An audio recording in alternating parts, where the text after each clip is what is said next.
미얀마 소수민족 반군인 카친 독립군이 미얀마 군부와의 교전에서 첫 승전보를 울렸습니다. 16일 미얀마 나우 등 현지 매체에 따르면 카친 독립군은 전날 미얀마 최북단 카친주의 알로범 고지에서 벌어진 대규모 전투에서 군부 측 320 경보병대대를 물리쳤습니다. 4월 11일부터 치열한 전투에 참여한 320 경보병대대는 100명 이상이 숨지고 38명이 체포된 것으로 전해졌습니다. 전멸에 가까운 피해를 입은 320 경보병대대는 고지에서 약 60km 떨어진 바모 지역으로 철수한 것으로 알려졌습니다. 이달 들어 양측 교전이 본격화한 뒤 소규모 기습 공격이 성공한 적은 있었지만 반군 세력이 진화군의 대대급 병력을 괴멸시킨 건 처음입니다. 알로범 고지는 카친 독립군의 중앙본부와 인접한 데다 인근 주요 병력 집결지에 대한 포격이 가능해 전략적 요충지로 꼽히는 지역입니다. 군부의 반기를 든 카친 독립군 측이 지난달 25일 가장 먼저 알로범 고지를 기습해 점령한 것도 이런 배경에서입니다. 1987년 이래 알로범 고지를 사수해왔던 미얀마 군부는 이후 전투기와 장거리 대포까지 동원해 탈환전에 나섰습니다. 하지만 반군은 12일과 14일 진화군 지휘관과 100명의 병력을 사살하는 등 군사적 우위를 이어오고 있습니다. 다급해진 군부는 77, 88 경보병사단을 카친주에 투입할 것으로 전해졌습니다. 두 사단은 2017년 로힝야족 학살 당시 강간, 약탈 등 온갖 만행을 저질러 현지에서 악마의 군대라 불리는 최정예 병력입니다. 현지 군사 소식통은 육로를 통한 병력 충원이 카친 독립군의 매복 공격으로 연이어 실패하면서 두 사단은 군수송기를 이용할 것으로 보인다고 전망했습니다. 군사적 대응의 성과에 이어 정치 영역에서도 가시적 성과가 나왔습니다.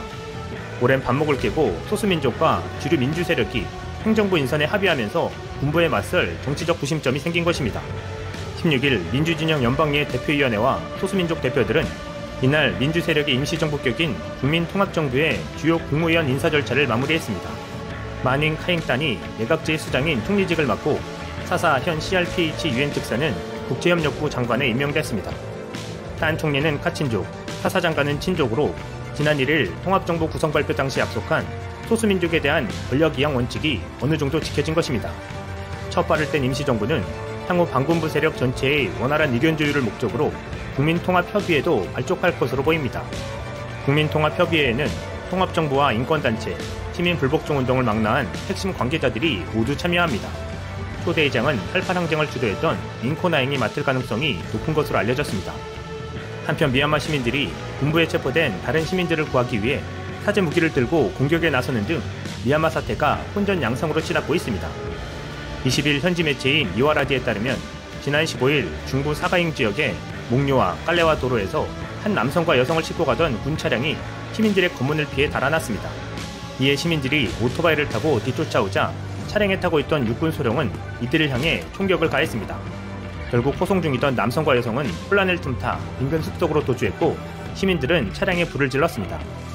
이에 군이 증원병력을 보내 주민들을 체포하는 등 진압에 나서자 주민들은 사제무기를 들고 호송 차량을 추가로 가로채는 등 양측은 18일까지 치열한 공방전을 벌였습니다. 이 과정에서 적어도 시민 10명은 숨졌다고 인근 주민은 전했습니다. 군은 도로에서 발생한 교전으로 병사 1명이 숨지고 3명이 다쳤다고 발표했습니다. 만달레이 지역의 닝잔에서도 지난 18일 정오부터 밤까지 군과 시민들 간의 교전이 벌어져 군인 6명이 숨졌고 13명이 다쳤습니다. 시민 측은 3명이 다치고 6명이 체포된 것으로 알려졌습니다.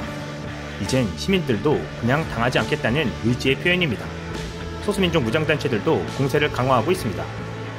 군부와의 전투에서 전략적 요충지를 확보한 카친 독립군은 저항 의지를 불태우며 군부에 효과적으로 맞서고 있습니다.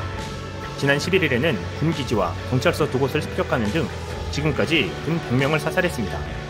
양측의 치열한 교전으로 인근 모마옥은 사람이 살지 않는 유령마을로 변했습니다. 이곳 주민 1,500명은 군부의 포격으로 4명이 숨지자 현재 교회와 성당, 사찰 등으로 분산해 피신한 상태입니다.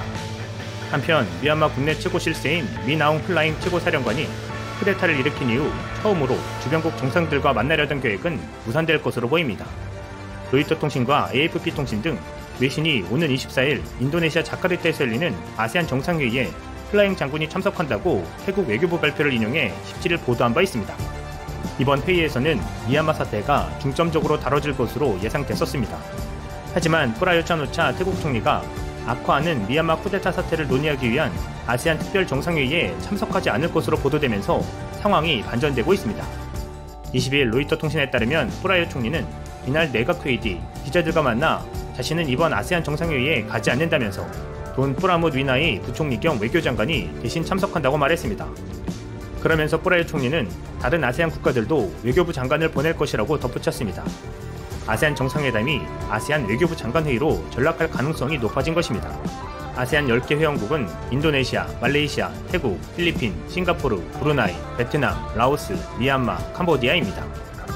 그는 불참 이유에 대해서는 언급하지 않았지만 여러 가지 분석이 나오고 있습니다. 첫 번째는 뿌라요 총리가 플라잉 최고사령관을 국가 정상으로 인정하지 않겠다는 의지입니다. 뿌라요 총리 자신도 쿠데타로 정권을 잡았지만 2013-2014년 태국 내 정치 위기가 있었고 2014년 5월 22일부터 쿠데타를 들켜 5일 만에 사태를 종결시켰습니다. 또한 당시 국왕으로부터 공식 승인도 받았습니다. 이에 반해 미얀마 사태는 무자비한 유혈 진압으로 사태가 걷잡을 수 없이 커져버렸기 때문입니다. 뿌라요 총리 입장에서도 무고한 유혈 진압으로 정권 찬탈에 나선 플라잉 사령관을 국가 정상으로 인정할 수 없다는 표현으로 읽히는 것입니다. 두 번째는 빠른 손절입니다.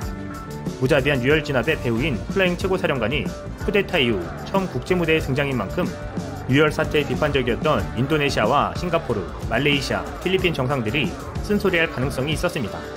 이런 상황에서 뿌라요 총리가 국제사회 분위기와 다르게 미얀마 편을 들 수 없고 그렇다고 자신에게 호의를 보여온 플라잉 최고사령관 면전에서 쓴소리하기도 쉽지 않아 아예 불참을 결정한 게 아니냐는 해석이 나오는 것입니다.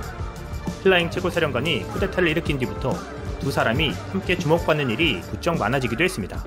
뿌라요 총리는 플라잉 사령관으로부터 유일한 친서를 받고 양국이 좋은 관계를 유지하는 것이 가장 중요하다는 입장을 밝힌 바 있습니다. 이후 태국 정부가 반군의 보급로가 막힌 국경 인근 미얀마군에 쌀 700포대 지원을 지시했다거나 미얀마군 공습으로 태국 국경을 넘어온 카렌족 난민을 다시 돌려보냈다는 보도가 잇따라 나왔습니다. 물론 태국 정부는 이를 공식적으로 부인했지만 양국 쿠데타 출신 지도자 간의 비밀한 관계에서 비롯된 의혹 제기라는 시각이 많습니다. 민주진영의 국민통합정부가 조만간 서방과 중동 국가들로부터 합법정부로 인정받을 것이라는 보도가 나오는 상황에서 손절이 해답이었던 것으로 보입니다. 국민통합정부의 루잉 꼬란 내무장관은 미국뿐 아니라 유엔과 지속적으로 접촉했다고 전했습니다. 진마아웅 외교장관도 국민통합정부가 국제사회의 지지를 얻기 위해 다각도로 노력하고 있는 상황입니다. 곧 미얀마에도 봄이 올 것으로 기대합니다.